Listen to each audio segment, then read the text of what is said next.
Guys आपको नहीं पता होगा, वर्ल्ड के अंदर सबसे ज़्यादा जो है इंडिया के अंदर इसका प्रोडक्शन होता है, और इंडिया में भी सबसे ज़्यादा 90% जो प्रोडक्शन है वो होता है बिहार स्टेट से। आज हम बात कर रहे हैं मखाने की। गाइज ये एक रेफरेंस वीडियो है जिसके अंदर मैं आज आपको बताने वाला हूँ मखाने के बारे में। Let's see in this. हर चीज़ का एक टाइम आता है। कुछ टाइम पहले तक जो है मखाने की इतनी डिमांड नहीं थी, लेकिन आज की डेट में इसकी डिमांड इतनी बढ़ चुकी है। इंडिया का गाइज ऐसा कोई सा स्टेट नहीं होगा जहाँ पर मखाना नहीं खाया जाता, और बल्कि एक्चुअली आज की डेट में जो है अगर बात की जाए एक्सपोर्ट की, तो सबसे ज़्यादा यूएसए जो है, यूनाइटेड स्टेट में भी सबसे ज़्यादा जो है हमारा एक्चुअली एक्सपोर्ट हो रहा है। प्लस में एक्चुअली कनाडा है और भी काफ़ी सारी कंट्रीज़ हैं, बट लेकिन ये जो है मेजरली एक्चुअली एक्सपोर्ट हमारा इंटरनेशनली भी इतनी ज़्यादा सेल हो चुकी है कि हर कहीं पर इतनी डिमांड है। इसकी वजह से इसका रेट जो है काफ़ी ज़्यादा बढ़ चुका है, और इंडियन कंज्यूमर को भी एक्चुअली इसकी जो है खपत जो है पूरी नहीं कर पा रहे। आज जानते हैं इसका प्रोसेस के बारे में और किस तरीके से इसका रेट इंक्रीज़ हो रहा है। ईयरली टू ईयरली इसकी ग्रोथ जो है बढ़ती जा रही है। अगर बात की जाए other Delhi to other states में भी काफ़ी ज़्यादा एक्चुअली पॉपुलर हो चुका है।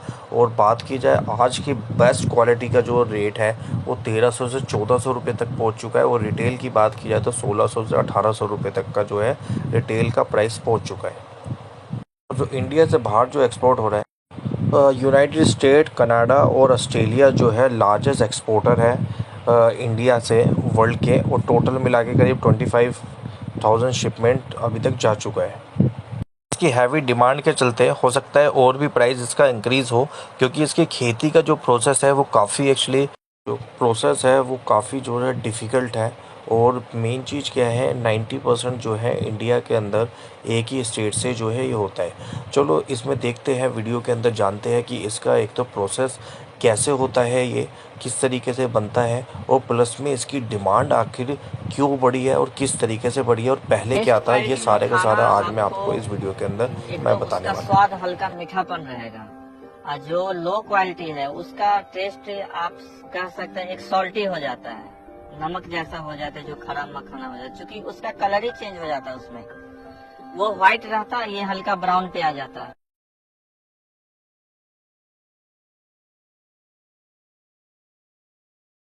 ग्रेडिंग होती है तो बढ़िया, और जो पूरा फुला हुआ मखाना है वो अलग ग्रेड कर लिया जाता है, और जो छोटा मखाना है या उसका कलर चेंज हो गया वो अलग ग्रेड कर लिया जाता है। इसलिए इसमें जो है रेट में भी काफ़ी फ़र्क रहता है। और बाकी का सुनते हैं, और लेबर की अगर प्रोसेस की बात सुने तो लेट्स सी।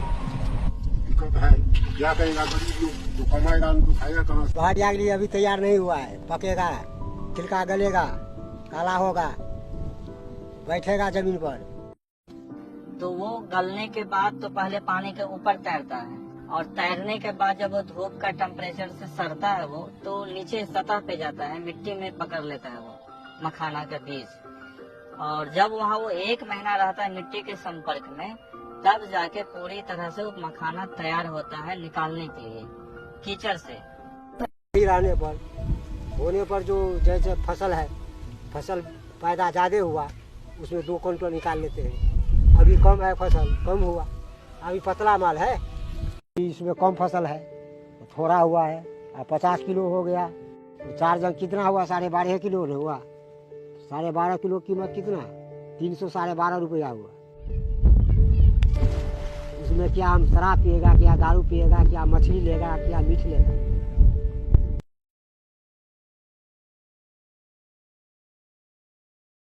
गाइज ये देखा हमने, अगर कम प्रोडक्शन होता है तो लेबर क्लास जो बंदा है उनके लिए काफ़ी ज़्यादा डिफ़िकल्ट हो जाता है, बिकॉज उनकी आजीविका जो है इसी के ऊपर डिपेंड रहती है। लेकिन अगर प्राइस अगर इसके इंक्रीज़ होते हैं तो क्या इनको भी लेबर का जो कॉस्टिंग है वो भी ज़्यादा मिलना चाहिए या नहीं मिलना चाहिए, ये भी आप कमेंट करके बता सकते हैं। इसकी जो खेती जो है साल में 2 बार की जाती है। जो हार्वेस्टिंग जो है इसकी 2 बार होती है साल के अंदर।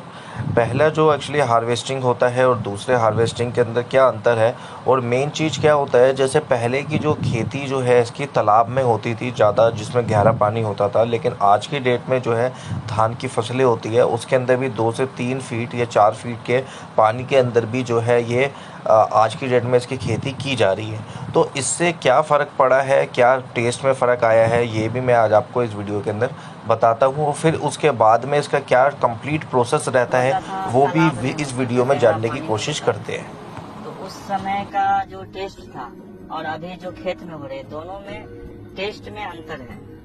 उस समय का जो स्टार्च था वो थोड़ा मोटा रहता था, मोटा मतलब कि सीड बड़ा होता था, तो लावा का साइज भी बड़ा होता था। उस टाइप का अभी ये समस्या आ रही है, वो है खेत में करने से कम पानी के कारण वो समस्या आती है। अगर ज्यादा पानी अभी भी करें हम 4 फीट पानी में तो वो समस्या नहीं आएगी। पहले तालाब से जलकुंभी और अन्य खरपतवार को निकाला जाता है और फिर दिसंबर से जनवरी महीने तक कुछ इस तरह तालाब में मखाने के बीज की बुआई की जाती है और ये बीज कुछ इस प्रकार का दिखता है। मखाने की बुआई के कुछ दिन बीत जाने के बाद इसके छोटे छोटे पत्ते निकलने लगते हैं और अप्रैल से मई महीने तक पूरा तालाब इन गोलाकार और कांटेदार पत्तों से भर जाता है और इसके जड़ भी काफी लंबे और रेशेदार हो जाते हैं जो तालाब में नीचे तलहटी पर चले जाते हैं। उसके बाद अप्रैल महीने के अंत में इसके छोटे छोटे फूल भी आना शुरू हो जाते हैं और मई महीने के पहले सप्ताह में ये फूल काफी संख्या में आने लगते हैं। ये फूल बैंगनी रंग का होता है जो कि काफी खूबसूरत दिखता है। अब मई महीने के अंत से फल भी आना शुरू हो जाते हैं। मखाना का फल स्पंजी और काटिला होता है और इसमें बीज की बात करें तो औसतन एक फल में 70 से 110 बीज होते हैं और यही बीज आगे चलकर मखाना बनने वाला है। जुलाई के महीने तक मखाना का फल तैयार हो चुका होता है, इसलिए ये पानी के अंदर ही फटने लगता है जिससे इसका बीज पानी पर तैरने लगता है और इस बीज के चारों तरफ हल्के गुलाबी रंग का ऐसा कवर होता है और जब 1-2 दिन बाद गुलाबी रंग का कवर गल जाने के बाद सफेद हो जाता है तब ये बीज तालाब के अंदर तलहटी पर बैठ जाता है और अगस्त सितंबर माह में मखाने का पत्ता भी गलना शुरू हो जाता है जिसके बाद तालाब से उन पत्तों की सफाई कर ली जाती है और मखाने का जो बीज पानी के अंदर बैठ गया था अब उसे बाहर निकाला जाएगा, जिसके लिए एक किसान लकड़ी से बनी इस बड़ी सी छलनी नुमा टोकरी जिसे यहाँ की भाषा में गांच कहा जाता है उसकी मदद से कुछ लोग इस तरह से पानी के अंदर से मखाने के बीज को निकालते हैं। सच में हमारे किसान भाई बहुत कड़ी मेहनत से इस काम को करते हैं और जब सारा बीज निकल चुका है ऐसे कुछ पैरों से मसल कर बीजों की सफाई करते हैं जिससे बीज के ऊपर का कवर निकल जाता है और फिर इन बीज को पानी से साफ कर लेते हैं। बाद में इन्हें बोरों में भरकर इसके अगले प्रोसेस के लिए तैयार किया जाता है। इसके लिए इन सभी मखानों के बीज को धूप में अच्छी तरह से सुखा लेते हैं और फिर खास प्रकार के चलनी से छानकर अलग अलग आकार वाले बीजों को अलग करा जाता है और फिर इन बीजों को अच्छी तरह फैलाकर धूप में सुखाया जाता है जिससे इसका रंग काले से गहरे लाल रंग में बदल जाता है। उसके बाद इन बीजों को उसी दिन बिना बालू के मिट्टी की कढ़ाई में भुना जाता है और भुनाई के बाद इन बीजों को टोकरियों में ठंडी छायादार जमीन पर कुछ दिनों तक रखा जाता है जिससे बीज के कड़े छिलके और अंदर का मुलायम लावा ढीला पड़ जाता है। अब थोड़ा थोड़ा करके इन बीजों को कढ़ाई में भुना जाता है। आपको बता दें कि बीज को भुनने के लिए 4 मिट्टी के और 1 लोहे की कढ़ाई की जरूरत पड़ती है। भूनते समय लोहे की कढ़ाई से बीज के द्वारा फट फट की आवाज आती है, पर इन बीज को कढ़ाई से निकालकर लकड़ी के पीठे पर रखकर लकड़ी से बने थापी से मारकर फोड़ा जाता है जिससे छिलका टूटकर अलग हो जाता है और काफी गर्म होने के कारण बीज लावा के रूप में फूटकर बाहर छिटक जाता है और यही लावा मखाना बन जाता है। अब मखाने की पॉलिशिंग और इससे अच्छी तरीके से छिलका अलग करने के लिए इस मखाने के लावे को इस मशीन में डाला जाता है जिससे निकलने के बाद ये एकदम दूधिया सफेद मखाना तैयार हो जाता है और इन सभी को पैकेट में भरकर पैक कर देते हैं तो ऐसे मखाना तैयार हो जाता है।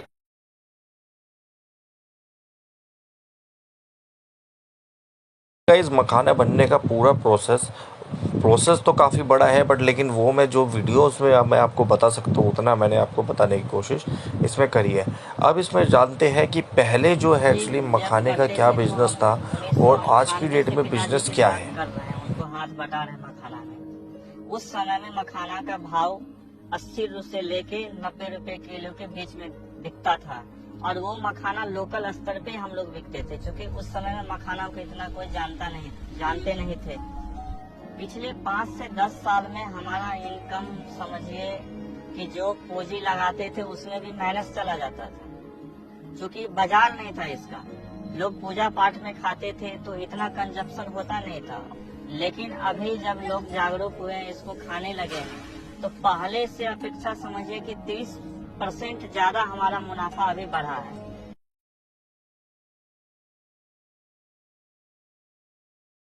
तो गाइज आपने सुना, पहले जो है एक्चुअली लॉसेस होते थे, अब जो है 30% से ऊपर का प्रॉफिट जो है इसमें बुक हो रहा है।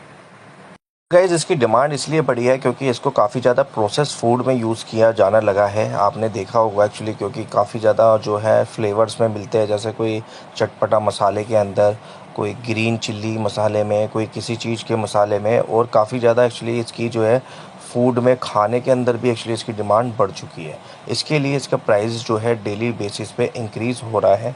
और प्लस बाहर की बात की जाए तो हमारे इंडिया के अंदर ही 90% एक्चुअली जो इसका प्रोडक्शन होता है, वो काफ़ी सारे वर्ल्ड वाइज जो है एक्चुअली इसकी सप्लाई हो रही है, और इंडिया जो है एक्सपोर्टर बनता जा रहा है मखाने के अंदर। और अगर बात की जाए हमारे लोकल रीजन के हिसाब से, तो इसमें क्या फ़ायदा हो रहा है और क्या नुकसान हो रहा है, ये आप मेरे को कमेंट करके ज़रूर बता सकते हैं। और प्लस में जो मैंने एक क्वेश्चन इसमें पूछा था, अगर इसका प्राइस बढ़ता है तो इसका फ़ायदा जो है इन लोकल लेबर्स है या एक्चुअली मज़दूर है, उनको भी फ़ायदा मिलना चाहिए या नहीं मिलना चाहिए। इस वीडियो अच्छा लगा है तो इसको लाइक करिए, चैनल को सब्सक्राइब करिए, और कोई इन्फॉर्मेशन के लिए आप मेरे को कमेंट कर सकते हो। Thank you for watching this video.